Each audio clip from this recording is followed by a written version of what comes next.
Hello, everyone. We'll be starting from the childhood or developmental disorders today. So, the first disorder, can everyone hear me and see my screen? Yes. Yes. Okay. So, first of all, today we are going to see ADHD. So, ADHD is attention deficit hyperactivity disorder, and it's very important in the context of steps because there will always be some questions regarding ADHD. So, the first thing that you need to know is ADHD, the onset of ADHD occurs before the age of 12 years. So, if a person did not have ADHD till the age of 12 and now he's having ADHD, it means that the patient does not have ADHD, but instead he has some sort of other problem that you need to medically evaluate, right?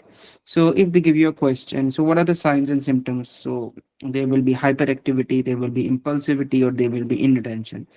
And the main thing is that these signs and symptoms will occur in two places, right?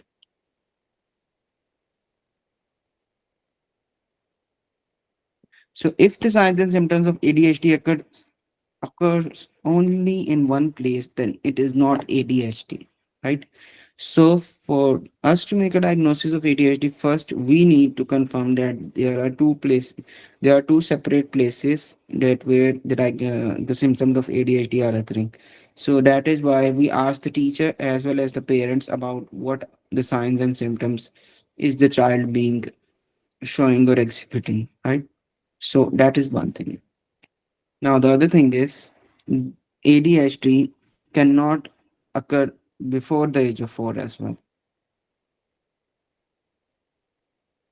So if okay, so ADHD, so if the MBMEs or the U assemblies or you will give you a question and they say there is a child who is 20, so who is 3 year old and he is having poor attention to detail or he cannot maintain he struggles to maintain attention or he's avoiding activity that requires focus or he's easily distracted or he fidgets every time or he shouts whenever everyone is quiet or he just runs or climbs when everyone is sitting or he has restlessness or he talks excessively, he intrudes other, he struggles for wait for its own turn, then that are the signs and symptoms of ADHD. But the important thing is if the age of child is 3 years, 3.5 year, or before 4 years, then it is not ADHD. Then it is normal development of the child, right? So that would be a normal development of child. So again, before the age of four, it is the normal development. After the age of 4 and before the age of 12, a diagnosis of ADHD can be established. But again, if ADHD occurs after the age of 12, then it means it is due to some medical reasons or some kind of drug intoxication or some other problem or some stressor that is leading to ADHD, right? So it is noticed between the age of 4 and 12. Another thing is that these children have very low marks in school.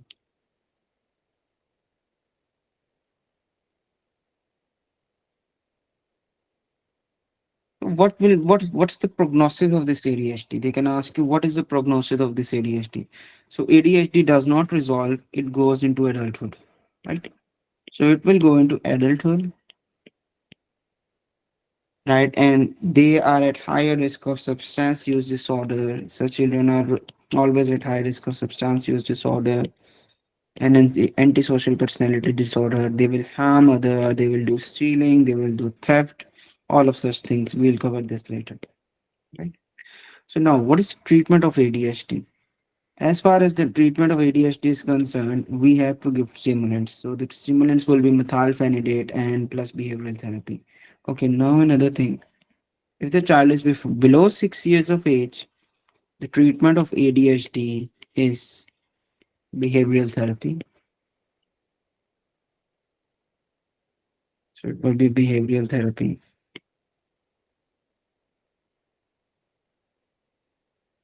Or we can call it as parent management therapy, PMT. Or after 6 we give stimulants which can be methylphenidate and stuff like that. But if the child is doing, or if the person does substance use disorder, he does drugs or something like that, then methylphenidate won't be the right answer, because methylphenidate can lead to drug intoxication as well. So in that case we can give tamoxifen, clonidine, guanifacine. All of these drugs can be given in this case, right? The second drug, no, second condition we are going to study today is the autism spectrum disorder.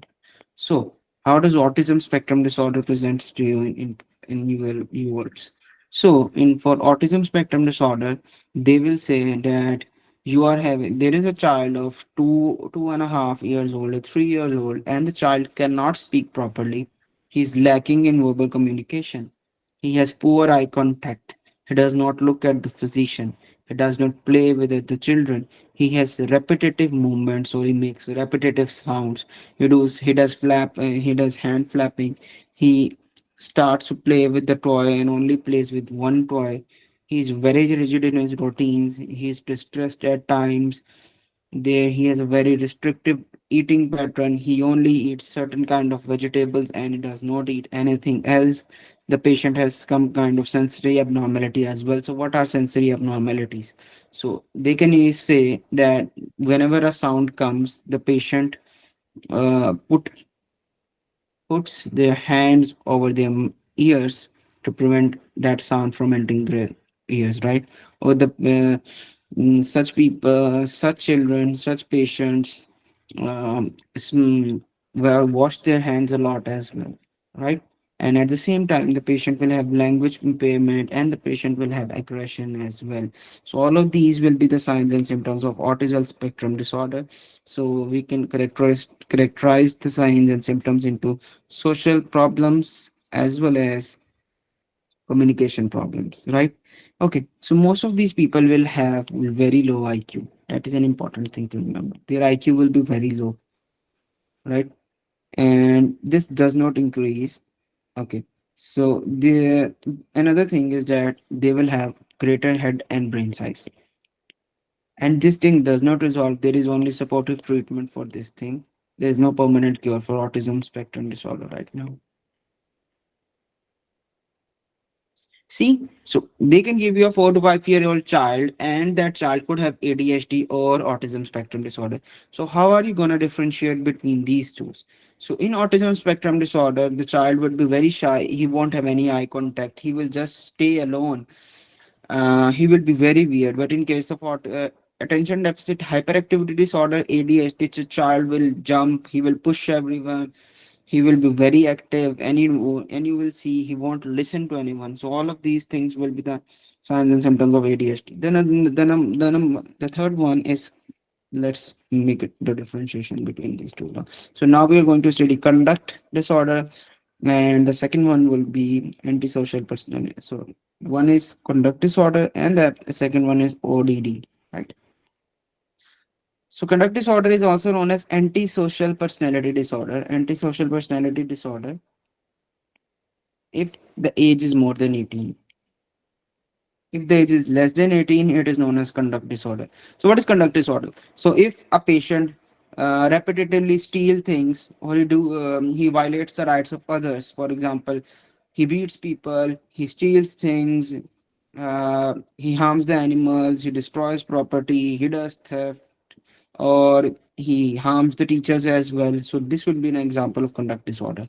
And after 18, we will call it as antisocial personality disorder. The main treatment for this is CBT, which is cognitive behavioral therapy. But in case of oppositional defiant disorder, the child would have very defined behavior towards the authority figures. So remember, in conduct disorder, the child would be very violent towards everyone, not only his parents, not only his teachers, but his fellow colleagues as well, to animals as well, and he will do harm and serious theft. But in case of ODD, such things will be present.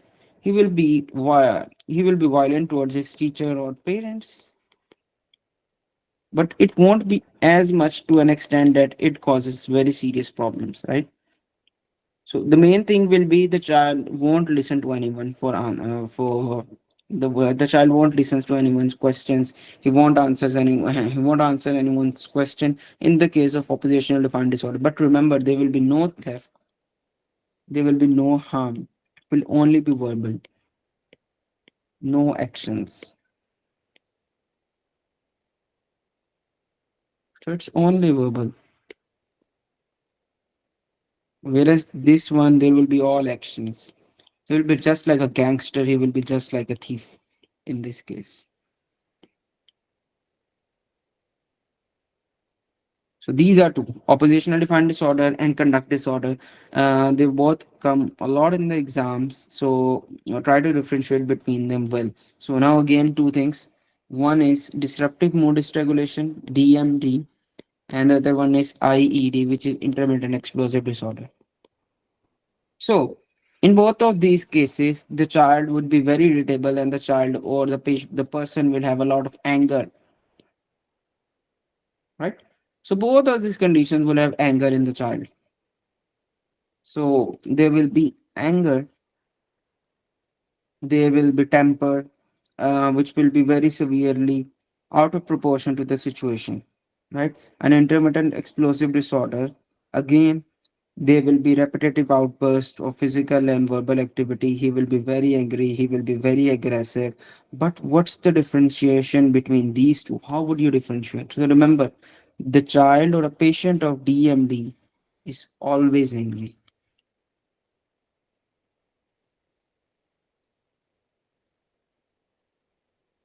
and this one is selectively angry.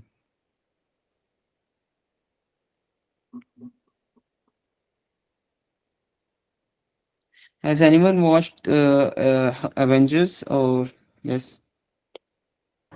Yes. Yes. Yes. So the characteristic example of intermittent explosive disorder would be Hulk, right? Yes. Yeah. So most of the time he is normal, he's acting like a normal human being, but all of a sudden he will go into a state of frenzy and he will be very angry. He will have a lot of problems. He will destroy everything. But once he get back to his normal state, he will be very remorseful about his condition. So here there will be no remorse. And here the remorse is present. See? So intermittent Yes, no. explosive is yep. In the intermittent explosive disorder, can it persist towards the adulthood? Yes, exactly. So a lot of people these days have intermittent explosive disorder as well, and there would be cases of so all of these conditions persist towards the adulthood, right? So a lot of these conditions will go on towards the adulthood as well. So a lot of people have intermittent explosive disorder. A lot of people have disruptive mood dysregulation. So you would have seen that in your medical colleges, a lot of teachers or a lot of clerks or some staff are always angry. They're always in a Yes. bad mood. So Yes. they basically have a problem of disruptive mood dysregulation. So whenever you ask them something, they are always angry. They won't answer to you in a good way. they will there will always be problems with those people. But in case of intermittent explosive disorder, such people will be very happy, they will be very nice to you, they will do anything you ask them to do. But all of a sudden, on a very minor inconvenience or on a very minor thing, they will get very angry and they will burst out of their way, and they will slam things, or they would do very bad things in verbal communication. And after that, after 1 or 2 hours, they will just be normal and they would be saying sorry, or they would apologize to you as well. So that is the case of intermittent explosive disorder. Okay. And again, Yes. the conduct disorder is a characteristic example of the bullies in school.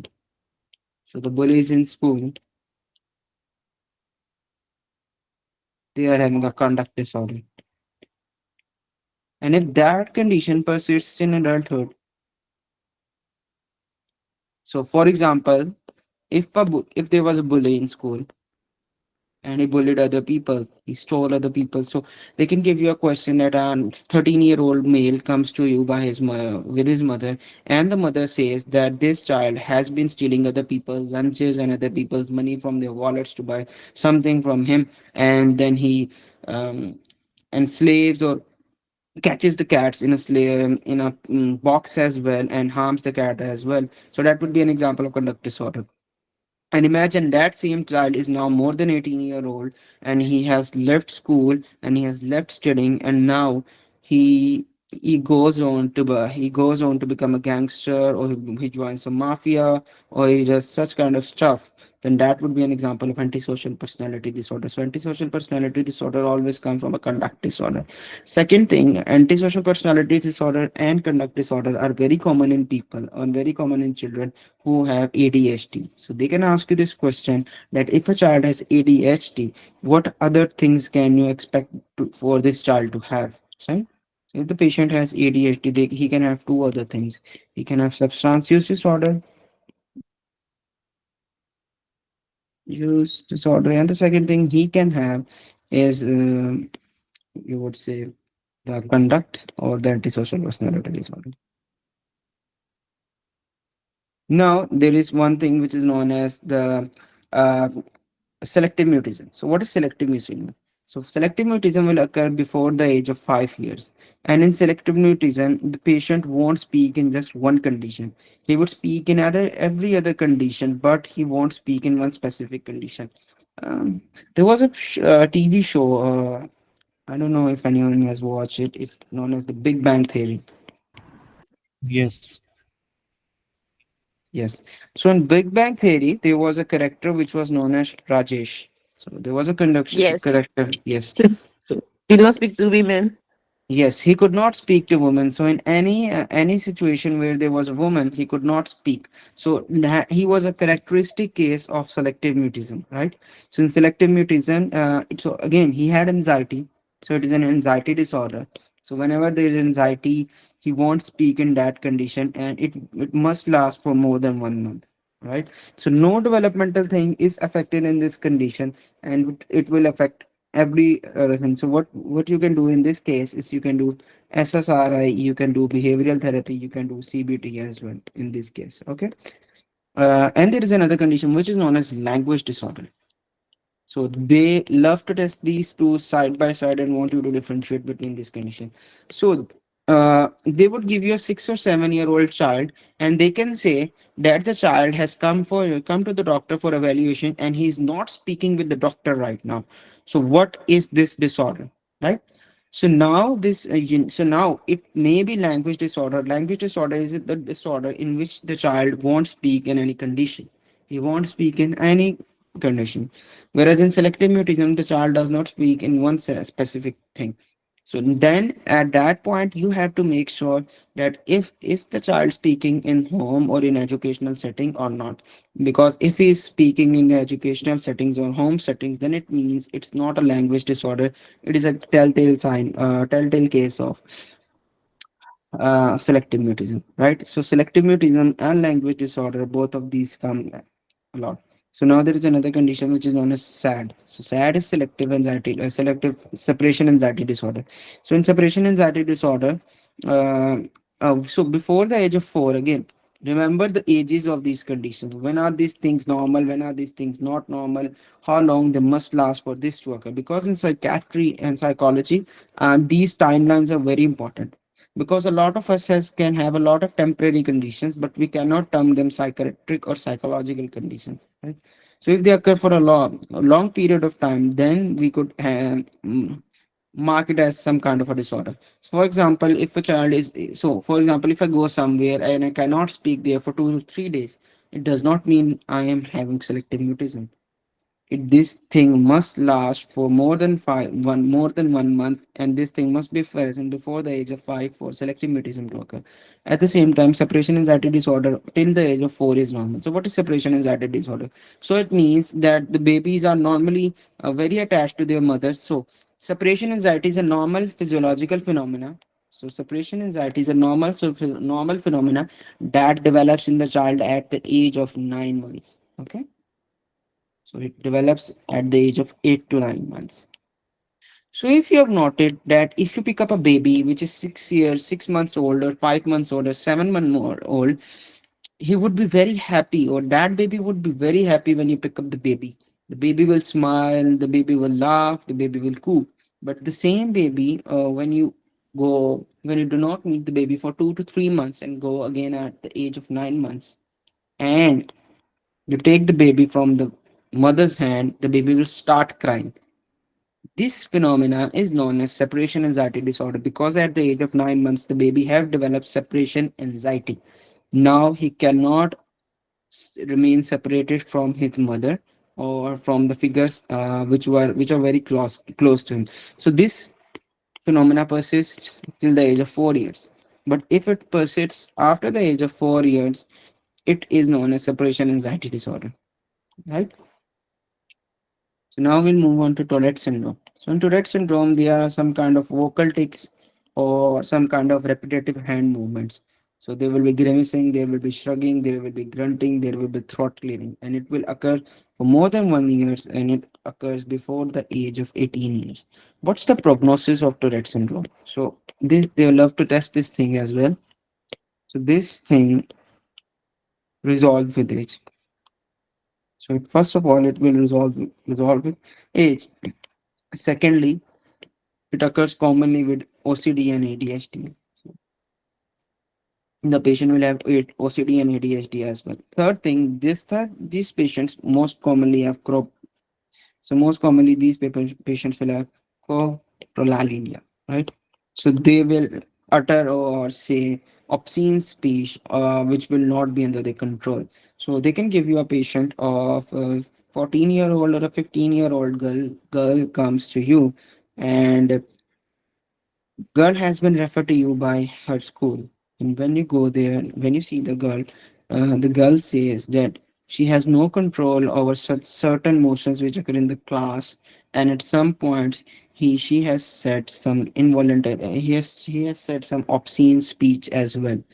So what would be the diagnosis? So the diagnosis would be Tourette syndrome, or they could ask what would be the prognosis of this condition. So the prognosis would be that it resolves with age, or they could ask what other comorbidities does this woman have. So the other comorbs would be OCD and ADHD. So remember one other thing, that if only one tick occurs, so what is tick? So tick is a motor. So tick is a motor kind of repetitive motor movement is known as tick. So if only one repetitive motor tick occurs, for example, if it only occurs in your shoulder, or if it only occurs in your eyes, then it is known as one tick, right? Then it is not known as Tourette syndrome. Then it is known as motor tick disorder, and this is very common in real world.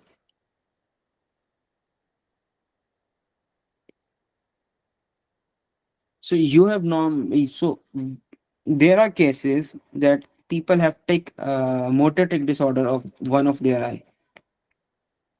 So whenever they go in front of someone, they would just blink one of their eye, right? So one of their eye would blink, and the other person is saying that he's winking at me, right?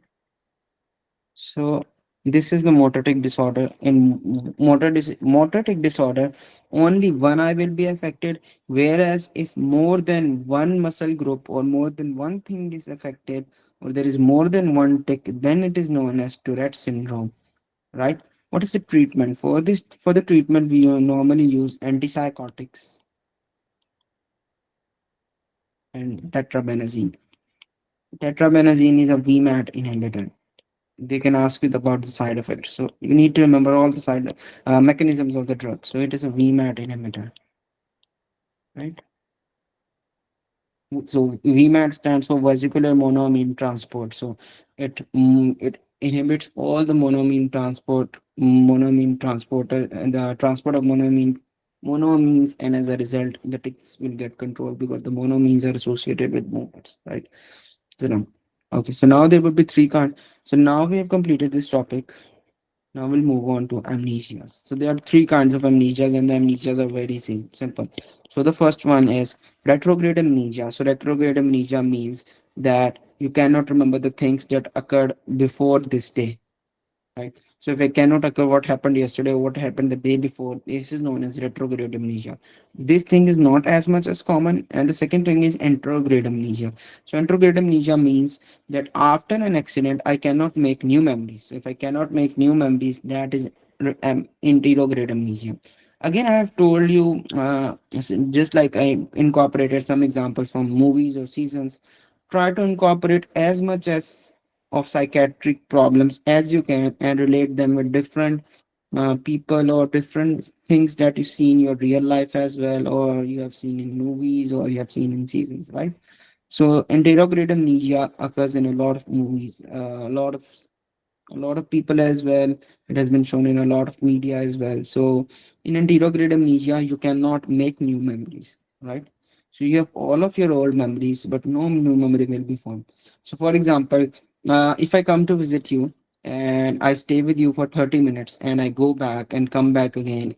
So in case of anterograde amnesia, you won't remember that I was there, but you would remember your name, you would remember everything. In a lot of movies or media things, they say this thing that if the patient has a memory loss, then how come he can remember that what was his name or what is his training, what is he doing in this world, right? So that is because the patient is not having a retrograde amnesia, the patient is having an anterograde amnesia, which means the patient cannot form new memories. So the anterograde amnesia, what is the structure that leads to the problem of anterograde amnesia? Anyone? Hippocampus. Any specific part of the Correct hippocampus? nucleus. No. Amygdala. Any other thing? Single Amygdala. gyrus. Mammillary body. No. Yes, so that would be Mammillary mammillary bodies. bodies. So, no, most likely mammillary bodies will be affected in the formation of anterograde amnesia. So there's another syndrome, it is Korsakoff syndrome. So what happens in Korsakoff syndrome is that anterograde amnesia, most likely, most of the cases, anterograde amnesia occurs, and that occurs due to thiamine deficiency. And thiamine deficiency occurs due to chronic alcohol abuse or malnutrition or some kind of gastric surgery, because in gastric surgery thiamine cannot be absorbed. So when there is thiamine absorption, then you would have Korsakoff syndrome, and mammillary bodies will be destroyed in this case. Since and when mammillary bodies are destroyed, anterograde amnesia occurs. So remember, mammillary bodies are always destroyed in the case of anterograde amnesia, and they love to test this pathophysiological concept. Okay, so in Korsakoff syndrome, so it is Korsakoff syndrome, it's not Korsakoff encephalopathy. So there are two things. One is Korsakoff syndrome, one is Wernicke Korsakoff encephalopathy. So I would tell you the difference between these two, but first let's move on to what are confabulations. Anyone, what is a confabulation? Making up things. You mix you mix up things. You just say Yep. things that doesn't make sense. Mm, So confabulations mean that you have a gap in your memory. So first of all, there is a gap in your memory. So your brain always fills the gap whenever it is present in your memory, right? So for example, if you have studied something for your exam and you cannot remember the thing, your brain will automatically try to make up or fabricate or misinterpret that thing and try to fill in that memory. So when that happens, then that thing is known as confabulation. So since in the case of Korsakoff syndrome, a lot of memories are destroyed, so the brain tries to compensate for that thing by filling the brain space with false memories which have never ever occurred in the real life. So that thing would be known as confabulations. It occurs in dementia, it occurs in Korsakoff syndrome, it occurs in chronic alcohol abuse as well, right? So the patient would say that my wife is having an affair with another person for the last 30 years, and I have seen that. And the patient is not having any psychosis, is not having any problem.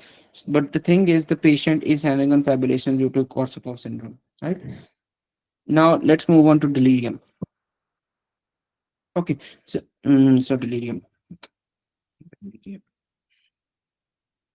So what is delirium? So delirium simply means that there is waxing and waning levels of consciousness, acute onset of waxing and waning consciousness. So for example, you are saying, so they can so characteristically a patient of delirium comes in the following stages.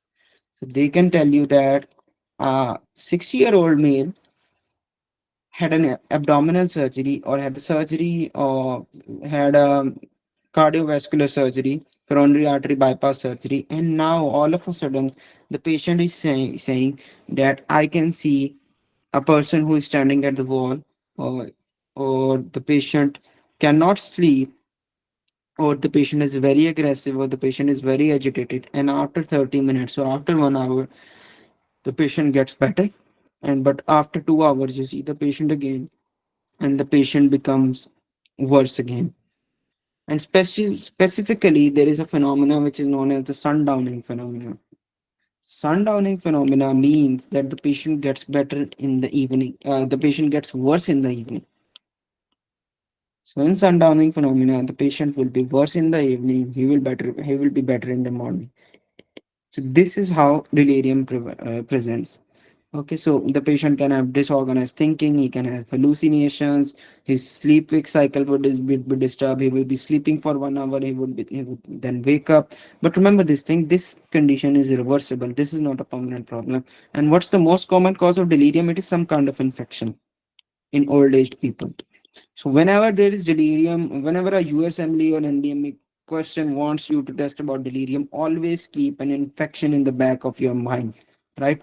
So keep an infection or any kind of CNS tumor or any metabolic or electrolyte abnormality in the back of your mind, or especially urinary infections, because urinary retention can easily lead to delirium. So for example, they can give you a patient who is having acutely fluctuating level of consciousness, hallucinations, disorganized thinking, sleep cycles, and this thing gets worse in the evening. And this happened after a hernia repair, which occurred 2 days before. So now they are asking you, what is the next best step that would you would do in this case, patient's management, or what is the most likely cause of this patient's problem? So in hernia repair, we give the patient a spinal anesthesia. So there would be a most likely chance that the patient would have a urinary retention. And they could give you another hint in the question. They can give you that we just recently did reproductive and we studied about BPH, benign prostatic hyperplasia. So they can mix a question of benign prostatic hyperplasia and surgery and psychiatry in this way. So they can say a patient had surgery and he has a history of benign prostatic hyperplasia. He's not taking the medicines of benign prostatic hyperplasia, and now he's having fluctuating level of consciousness. So what could be the cause of this thing? So the cause of that thing would be a urinary retention or a fecal retention, and that is leading to delirium, right? Or the patient could be having a fever. So the most likely cause would be a CNS, would be an infection. And another thing could be any kind of a substance abuse. It can lead that to as well, or any kind of anticholinergic. So whenever you start a new anticholinergic, that drug can lead to delirium very rapidly. So always in the history of an older man, look for any anticholinergic drug, because if you give any anticholinergic drug to someone, that acts on the brain, that causes urinary retention, fecal retention, and it acts on the brain receptor to cause drowsiness and delirium. Okay, so it is the most common cause of altered mental status in hospital settings. And so how do you treat this condition? So for treating this condition, you manage the underlying problem, right? So you have to manage the underlying problem in this case. So you have to manage the underlying problem in this case. So what could be the cause of this condition? So for treating this condition, you manage the underlying problem, right? So you have to manage the underlying problem in this case. So what could be the cause of this condition? So for treating this condition, you manage the underlying problem in this case. So you keep a clock nearby or you keep a calendar nearby, you minimize the sleep disturbances, you cognitively stimulate, and still if the patient is not improving, we can give the patient haloperidol.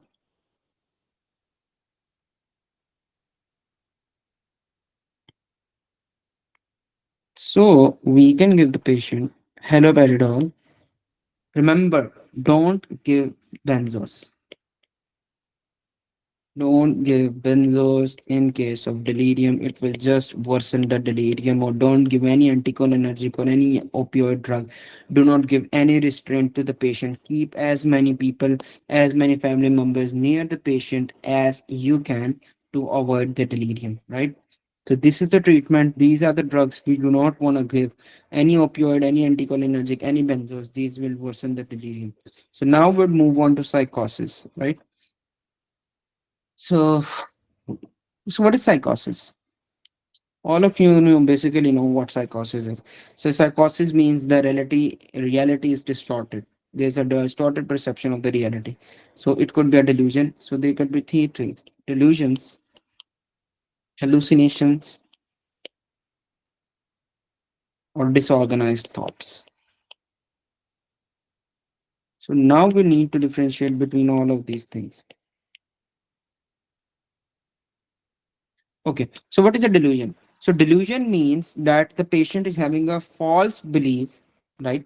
The patient is having a fixed false belief, and even if you give any evidence to the patient, it does not improve. And the most important thing is that thing is very contradictory to the patient's culture or religion, right? It's not related to the patient's religion or culture. Okay, so why is this thing important? Because if a patient says, for example, if a patient has a religion or has a culture that believes that if so for example, if a patient comes to you and say in some so interestingly, I met after the class yesterday, I met a patient, and that patient said to me in the hospital that if you are having a pain in your tooth, so if you are having a toothache and you take a nail and you put that nail in a wall and recite some stuff over it, your pain will go away, right?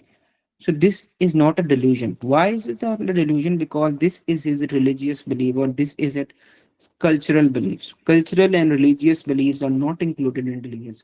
But if a belief is false, fixed, and it does not go away with the evidence, and it's still present there, then it's delusion. What are the types of delusions? So delusions can be grandiose. So what are grandiose delusions? So grandiose delusions means that the patient is saying, the patient is saying, I was sent by the Jesus, or I was sent by the God to solve all the problems of this world. So this is the delusion of grandiosity, right? Or they could be persecutory delusions, which means that the patient could say that something is harming me, or there is someone who is harming me, or that I need to die, right? Or there could be somatic delusions in which the patient would say that some insects are crawling over me, or some animals are crawling over me, or I could feel um, a lion which is nearby and is harming me. Or they could be jealous delusions. So jealous delusions mean that the patient is jealous of his ex, the patient is jealous of his boyfriend or girlfriend, and he's saying my boyfriend or girlfriend is cheating on me, or he's doing any, or he's cheating on me, right? So these could be delusions. What are disorganized thoughts? So disorganized thoughts means that the patient's speech is, you cannot just understand the patient's speech, or it's just saying random rapid things which do not make any sense, which is known as a word salad or loose associations, right? So the patient's thought are completely derailed, right? So the patient is saying, I went to the market, I ate a banana, I drank water, I turned on the AC in the market, i went I went back home. I went to US after 1 hour. I returned to US. I returned from the US after 2 hours. So all of these would be an example of disorganized thoughts. So what are hallucinations? So hallucinations means that something is not present in the reality. There is no sensory stimuli, and the patient is still feeling something, right? Okay. So they could be auditory hallucinations. So you could hear something which is not present in the real, or they could be visual hallucinations. You could see something which is not present in the real, which is not really present there, or you could feel something that something is touching you and it's not present there. So right, tactile. These are known as tactile hallucinations. So tactile hallucinations are common in alcohol withdrawal. Visual hallucinations are common due to any kind of neurological problems, especially in dementia, delirium, and drug intoxications. Visual hallucinations are common. So remember, visual hallucinations are not due to some kind of psychiatric illness. Auditory hallucinations are common in psychiatric illness. A lot of schizophrenic patients have auditory hallucinations. They say that Jesus is saying something to me, or there is the president said something to me, or me and the president have to work together to solve a lot of problems. They could do olfactory hallucinations, that you could be smelling something that is not present in the real life. And this kind of hallucination happens in the case of epilepsy, right? So in case of temporal lobe epilepsy, olfactory hallucination will happen, right? And there are other two, hypnagogic and hypnopompic. We'll touch on those later. So basically, these were delusions, hallucinations, and disorganized thought. Now we are moving to some important topics. So these will be the main psychosis problems which are present. Right? Hmm. Does anyone has any question till now?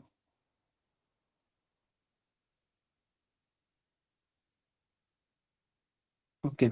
Okay. So, doctor, I want to ask you, how can we differentiate between somatic delusions and hallucinations? Okay. So I'll give you some examples of somatic delusion, right?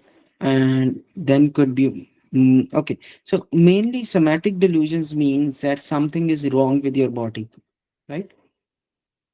Mainly somatic delusions would mean Mhm. that something is wrong with your body. You do not, it's just a belief that something is wrong with your body. You are not feeling it. You are not like feeling that thing, right? So for example, what is a somatic delusion? So you could have a somatic delusion that I, so I could have so the patient would have a somatic delusion that he smells of urine, right? Mhm. So he's feeling he's smelling of urine. So he just thinks he's smelling of urine. There is no such, he's not smelling it, but he's thinking in his head that other people will think that I'm smelling of urine, right? And he's avoiding social interactions and he's becoming depressed because of that. So this would be a somatic delusion.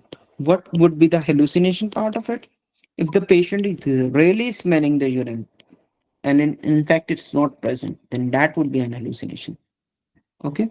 Again, okay, so another thing is, if a patient says, oh my god, these legs do not belong to me, these legs or the legs of mine belong to another person, these are not my legs, this is a somatic delusion. And if the patient cannot really feel his own legs, then it would be depersonalization, which is also another kind of hallucination, right? So there would be dissociation or depersonalization, which is another kind of hallucination, right? So in somatic delusions, in delusions, it's a thing, it's a thought. You are just thinking about that thing. It's not that you can feel it, but in case of hallucination, you can actually see, feel, hear, or taste that thing. So hallucinations are much more dangerous than delusions, right? Mhm. Okay, Okay, thank you. welcome. Okay, so now we'll move on to schizophrenia. So first of all, to understand schizophrenia, we need to understand there are two types of schizophrenic symptoms. So schizophrenia is a problem with the brain, and there would be some signs and symptoms. What are the signs and symptoms? So it's first of all, there would be positive symptoms of schizophrenia. So what are the positive symptoms? So any kind of hallucinations. I have just described hallucinations. So there could be, so what hallucinations are common in schizophrenia? So auditory hallucinations are the one which are most common in schizophrenia. Okay. Second thing, there would be delusions as well. Third things, there would be disorganized speech as well, bizarre behavior, unusual thought processes. All of these are the positive symptoms of schizophrenia. What are the negative symptoms of schizophrenia? There is a flat affect. The patient does not want to talk with anyone. He has no expressions over the face. The patient does not feel any empathy or any kind of thing for anyone. The patient does not want to do anything. The patient does not want to meet anyone. The patient just want to stay alone, right? So any absent emotional expression is known as flat affect, right? What is elogia? So the patient will have elogia as well. So what is elogia? Elogia means the patient will just reply with a single word. Anhedonia, the patient won't feel any pleasure from any activity. The patient, what is apathy? The patient won't have any emotion or any concern regarding to anything which is considered important. The patient would have emotional withdrawal and social withdrawal as well. In our real life, especially in our childhood, we have seen a lot of patients with schizophrenia, a lot of people having these problems, and you would see some elder people that they won't talk to anyone. They just would. So the patient with schizophrenia just stay alone in their room. They are very unkept, they are very untidy, their hair are not made well, they do not wash their face, they just sit alone, they have smell which is coming from them. All of these are the negative symptoms of schizophrenia. So, for example, you go into a room and you see this patient, this will be all the negative symptoms. And all of a sudden, you enter the room, you talk to the person, and that person says that there is a wolf that is standing over there, or I could hear someone saying that I have to kill you. Doctor, I have to kill you. Someone is telling me to do this, right? So these would be the positive symptoms of schizophrenia. And then there would be cognitive symptoms as well. So cognitive symptoms are very simple. The patient won't be able to use his brain as well. So what is the diagnostic criteria? So the diagnostic criteria means that so there should be two of these, right? So there should be delusions, there could be hallucinations, speech problems, behavior problems, and the last one is negative symptoms. So if two of these are present for more than 6 months, then it is a case of schizophrenia, right? If these symptoms occur for less than 1 month, then it is a case of brief psychotic disorder. And if these occur for 1 to 6 months, then it is a case of schizophreniform disorder. Okay. Now some important things regarding schizophrenia. First of all, it though there would be high serotonin activity in case of schizophrenia. Dendritic branching is low. These are all the pathophysiology they can ask you about the schizophrenia. The ventricles will be enlarged. Regarding the demographic, it's more common in the males. There is high suicide risk. Any kind of weed or cannabis leads to this problem as well. Typical antipsychotics are the first line, and negative symptoms cannot be controlled even with antipsychotics, even with second gen antipsychotics. With any treatment, negative symptoms cannot be controlled of schizophrenia. And if negative symptoms are present, then it means the prognosis is worse. If a patient of schizophrenia is having negative symptoms, then for sure he is having a worse prognosis. So another condition regarding the schizophrenia is schizoaffective disorder. So schizoaffective disorder means that the patient is having schizophrenia as well as either bipolar disorder, some kind of bipolar disorder, or some kind of depressive disorder. But the main thing is, if we draw a circle like this, then this is the small part, this is the large one. So the main thing would be schizophrenia. And the second thing would be bipolar or MDD. Right. So it becomes very difficult to differentiate between whether, okay, so one thing is schizoaffective disorder. So I told you in schizoaffective disorder, the main problem is of schizophrenia, right? So now there is another problem which is known as MDD with psychotic features. So even in MDD with psychotic features, schizophrenia occurs. So how do we differentiate between MDD with psychotic features and schizoaffective disorder? Anyone?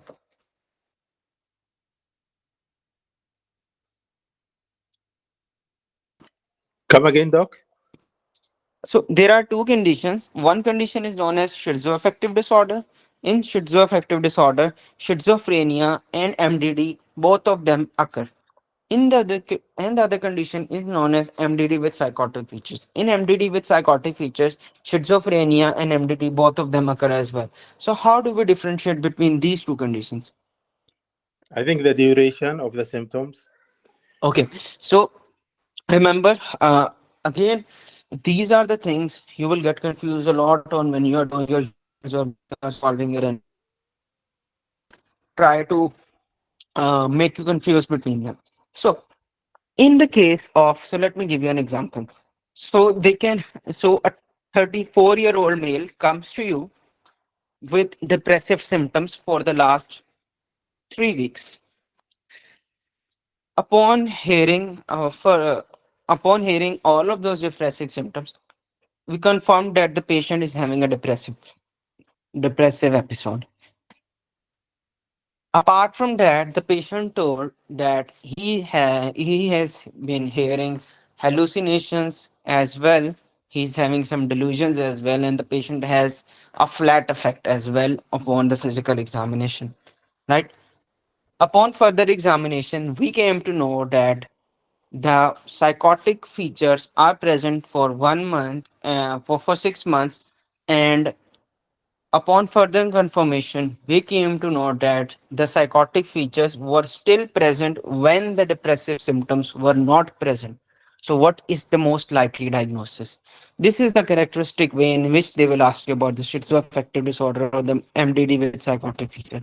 So, the most important thing that you need to see in this scenario is that in this case, when the schizophrenia was present, so you need to see that can the which disease can occur without which other disease. Since in this case schizophrenia was occurring even without MDD, so when MDD was not present, schizophrenia was present, and when MDD was present, schizophrenia was present as well. So it means it's a schizoaffective disorder. But if we can say MDD lasted for 6 months and schizophrenia lasted only for 2 months, then it means that it's a case of MDD with psychotic features. MDD stands for major depressive disorder. So, did you guys get it? Any questions? No, please, can you repeat? Can you just come again? Sorry. Okay, so let me make you a good diagram on it. Okay, so let us assume this was the duration of schizophrenia in this patient. Let me make it. This was the duration of schizophrenia in this patient.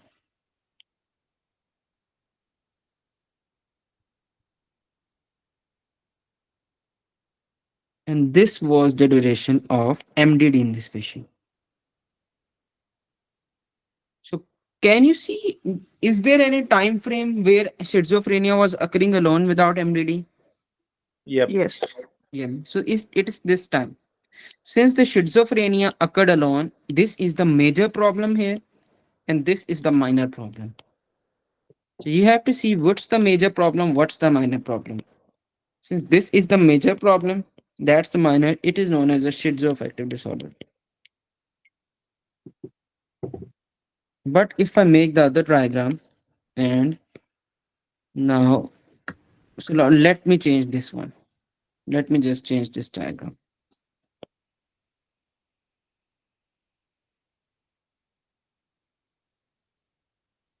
Okay. So now what's the main problem here? MGG. The Okay. question. MDD. So this is known as this is known as MDD with psychotic features. Okay.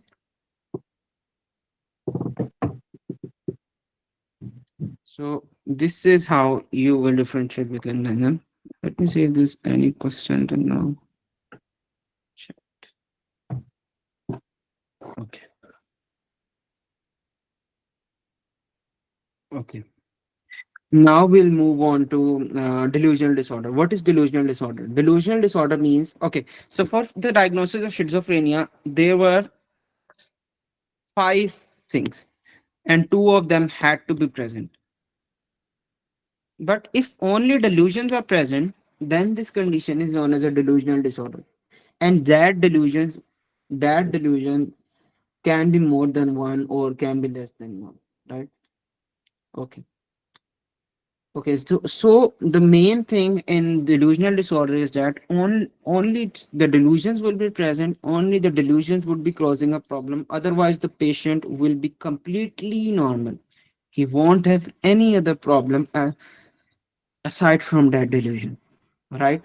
So delusion can be of different types. So the patient could say, I'm having a relationship with Taylor Swift, or the patient could say, I'm going to become a millionaire, or the patient could say, I'm an heir to Elon Musk, or anything like that. Any of this would be considered as a delusion, and the patient would just have this. He won't have any hallucination, any other thing. What is schizotypical personality disorder? We'll go on to schizotypical personality disorder in the personality disorders topic, right? Now let's move on to mania.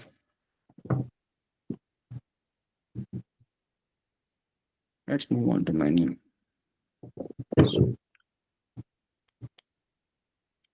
So what is mania?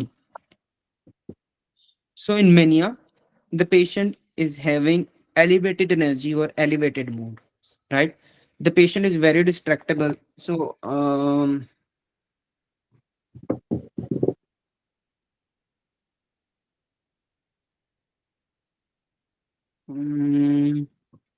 okay. Okay, so they can give you a question. So let me tell you first how mania will present.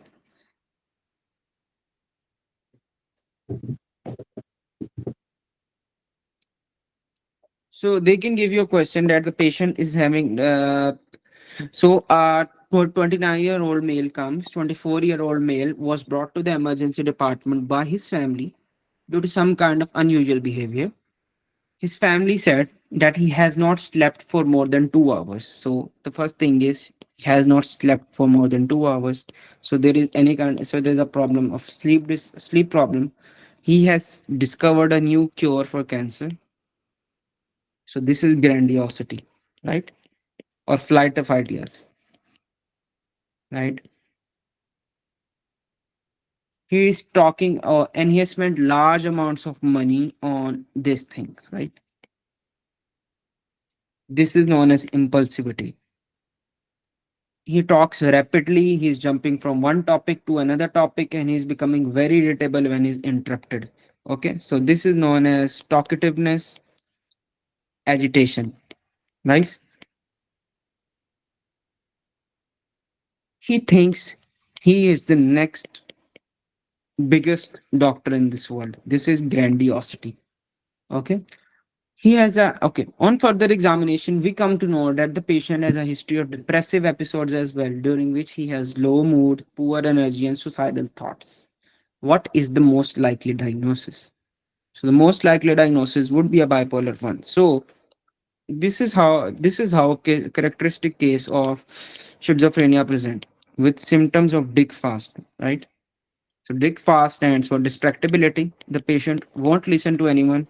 Impulsivity, he would do impulsive actions. He would buy things which don't make any sense. Grandiosity, he would think he is the best one. Flight of ideas, the patient will say, hey, I have discovered a new cure for cancer. I have a way to make new transatlantic flights which can travel the whole world in 20 minutes. He would have agitation, he would be very agitated. He would say that I do not need to sleep. The patient's speech would be very pressured, very rapid, and he would talk a lot and he would not stop. So this is a manic episode. What is a hypomanic? Okay, so now this should occur for more than 7 days, or the patient should have hospitalization. If all of these symptoms occur only for 4 days and the patient does not have a hospitalization and does not cause a major problem in social events, then it is hypomania. Normally, in our daily world, hypomania is much more common than mania, right?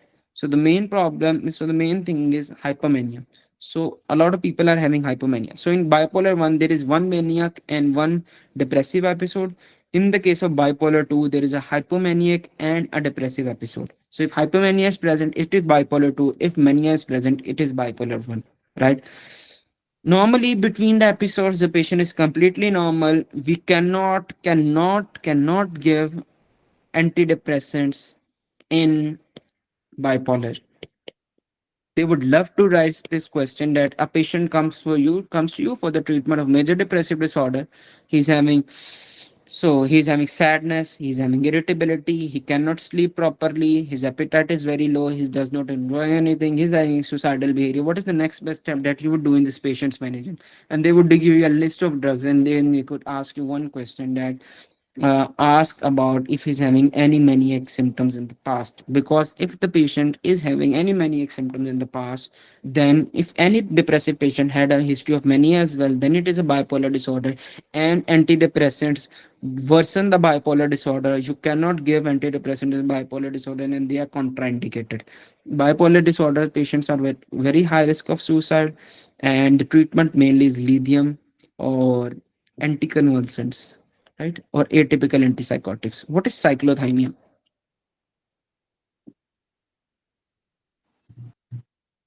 It's like a mild form of Yeah, so it's a very mild form of bipolar disorder, and it fluctuates between mild depressive and mild hypomania symptoms, and it must last for 2 years, more than 2 years, and there should not be a gap of 2 year, 2 months of remission. So if there is any remission, it should last less than 2 months. Right? So now move on to MDD. So MDD is very simple. It is major depressive disorder. There's a diagnostic criteria for it, which is known as the SIGI caps. So this is S stands for sleep, I stands for less interest, G stands for guilt, E stands for energy, C stands for concentration, A stands for appetite, P stands for psychomotor, and S stands for suicidal ideation. Right? Whenever a patient of major depressive disorder comes to you, always screen that patient for mania or hypomania. Right? What's the treatment? The treatment is CBT and SSRIs. Whenever you give the patient SSRIs, first wait 4 to 6 weeks to assess the response. So they could give you okay. So now let me tell you about a case. Okay. So a 32-year-old woman comes to you in the outpatient clinic with complaints of persistent low mood for the past 2 months.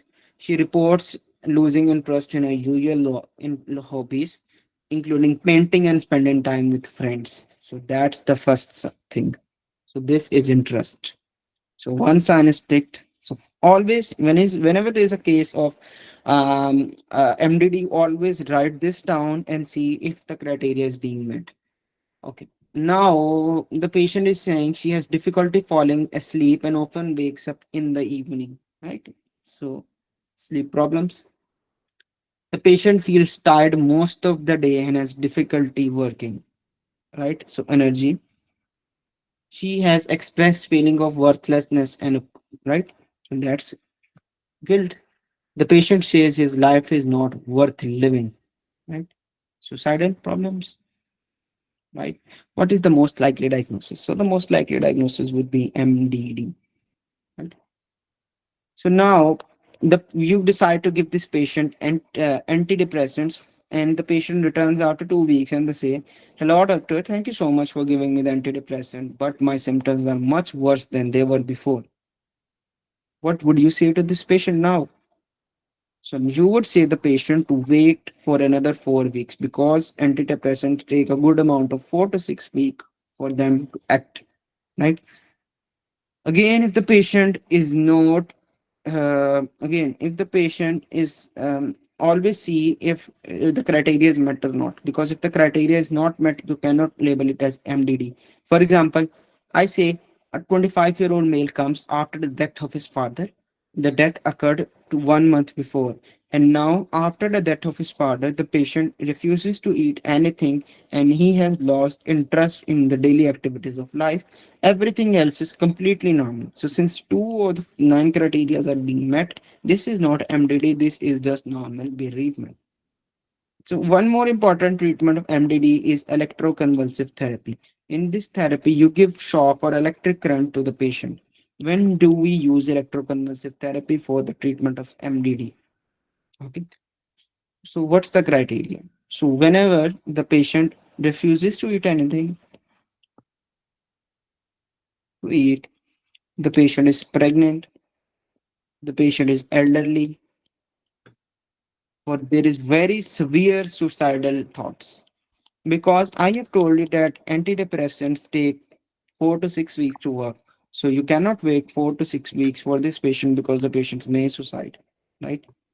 Again, if the patient refuses to eat, he cannot take antidepressants. Pregnant women are at very high risk of damaging their own children in case of MDD. This, if they stop eating, if they stop taking care of themselves, then the baby would have major changes in his development. And so you have to give ECT as soon as possible. What is MDD with psychotic features? We have already covered what is MDD with psychotic features, right? Okay. Um, Awesome. Okay, so after that, we move on to persistent depressive disorder. So, persistent depressive disorder is very simple. It just means that it's just like cyclothymia and it is known as dysthymia. So, it is milder MDD which lasts for more than 2 years and the remission should be less than 1 year. What is MDD with seasonal pattern? So, this is very interesting, especially for me.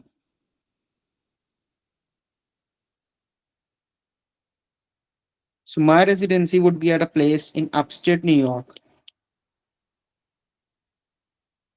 So it is in upstate New York, and where I'm matched at that place, it snows for almost 7 to 8 months. So there is a lot of snow, there is a lot of clouds at that place. So there is no sun there for a good 7 to 8 months. No sunlight comes, there is no light there. So this whenever this problem happens, so whenever there is winter, a lot of people tend to get depressed because of a lot of studies has shown us that sunlight prevents depression.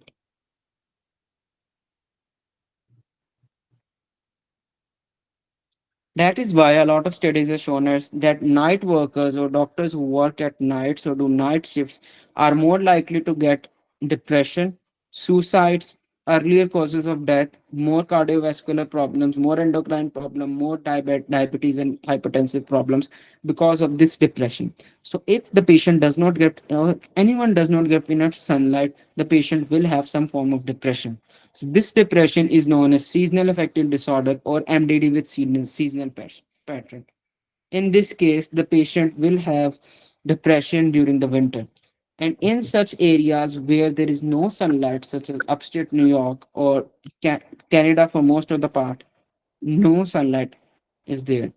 It snows a lot. No sunlight is present. Most of the people stay indoor. They do not go out to take sun, and that leads to depression. Similarly, people who sleep during the day and stay awake at night and watch movies at the night, snack at night, will most likely have depression. More likely will be overweight due to all of these problems because it will certainly lead to MDD with seasonal pattern, right? So this is known as seasonal affective disorder, MDD with seasonal pattern. The treatment for this condition is light therapy. Okay, so light therapy is the treatment for this condition. Now we move on to depression with atypical features. So this is a depression in which mood reactivity is present, and it is very prevalent in South Asian populations. So what is mood reactivity? So mood reactivity means whenever there is a positive event, the depression will get better. But if there is a negative event, the depression will get very worsened. And this way, in this case, there will be hypersomnia, there will be hyperphagia, right? And the patient will have relationship problems. This is the most common subtype of depression, and again, this is most commonly present in the South Asian population, right? CBT and SSRIs are the first line choices for this.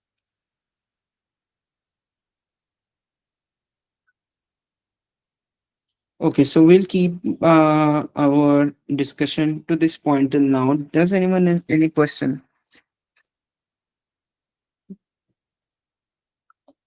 Sir, can you just revise the MDD with psychotic once? Okay, so guys, what happens? What is MDD with psychotic features? Give it. Let me first give you a case for that. Okay. Okay. So imagine a 45-year-old male comes to you in the psychiatric emergency and you're a doctor there. And that man says that over the past month, or his wife says that over the past month, my man has become increasingly withdrawn. He has stopped going to the bed. He's very unkept. He's not changing any of his clothes. He does not enjoy any other thing. He answers everything in one word, which is known as elogia. He says that Jesus is punishing me, which is a delusion. The patient hears Jesus talking to him, which is a hallucination. Right? So all of the psychotic criteria are met. So he has so so now these symptoms are present for the last 2 months. Upon further hearing, when asked further, the wife says that the patient had been depressed for the last 6 months and he has lost a lot of weight during that time.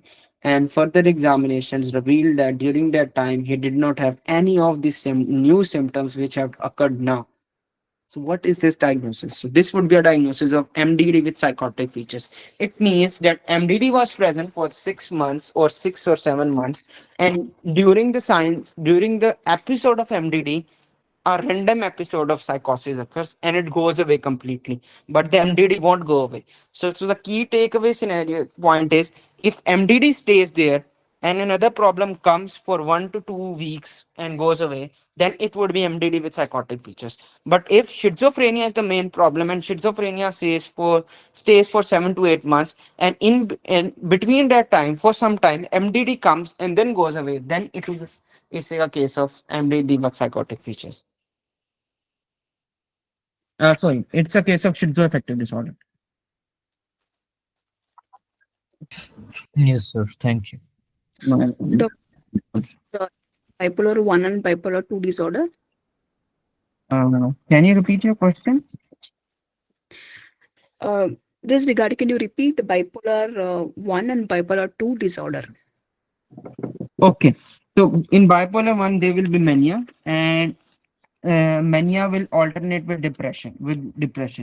But in the case of bipolar 2, there will be mania, there will be hypomania. So the symptoms would be less severe, and the symptoms won't cause hospitalization, and the hypomanic episode would last less than 1 month, one last less than 4 days, right? So that would be a bipolar disorder. Okay. Thank you, doctor. Okay.